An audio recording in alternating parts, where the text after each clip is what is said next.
Hello, powerful changemaker.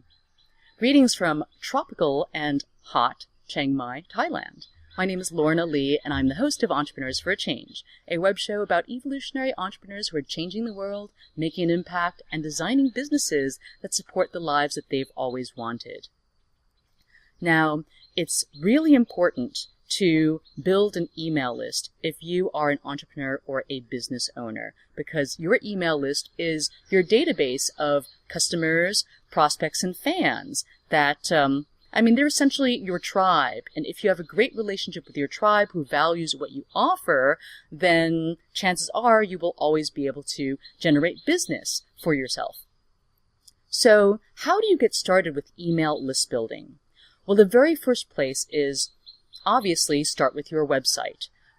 There are specific areas where you will be wanting to place email opt-in boxes. So personally, I don't think it's sufficient just to have an email opt-in box in the top right of your blog, sidebar, for example. I see a lot of websites that just have that email opt-in box. Personally, I like to turn every single page and, all the key areas of my website into lead generation portals that work for me. So, the number one place where you should put your email opt-in box will be at the top of your website. It's definitely above the fold. And when I mean above the fold is everything that shows or appears on the screen without having the visitor having to scroll down to see what it is underneath. Okay, so place a opt-in box at the very top of your website. Also make sure that you do have that opt-in box in the top right of your sidebar as well on your blog pages. So you may have pages on your website that aren't necessarily blog pages and don't have that sidebar. So that's why you want to have opt-in boxes elsewhere.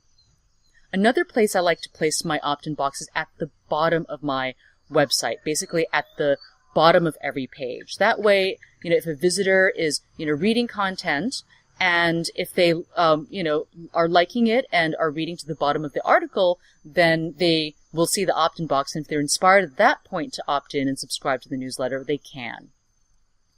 Another powerful place to have your opt-in box is using a lightbox opt-in pop-up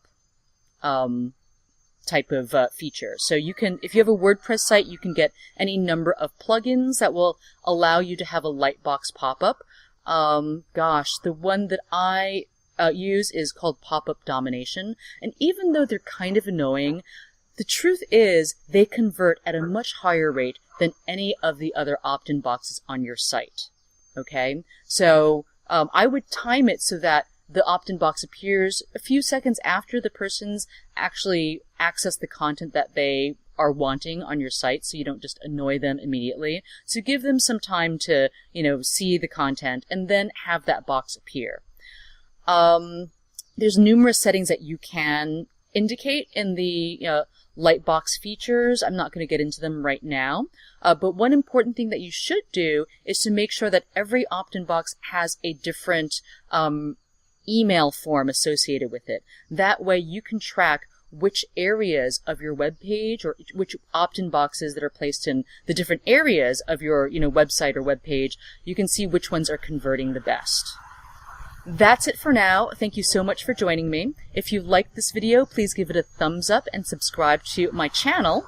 And feel free to head on over to entrepreneursforachange.com and get your free Business Changemakers Toolkit to jumpstart your change-making business today. That's entrepreneursforachange.com/join, where you can join the movement of change-making entrepreneurs. Bye for now, and I'll see you next time.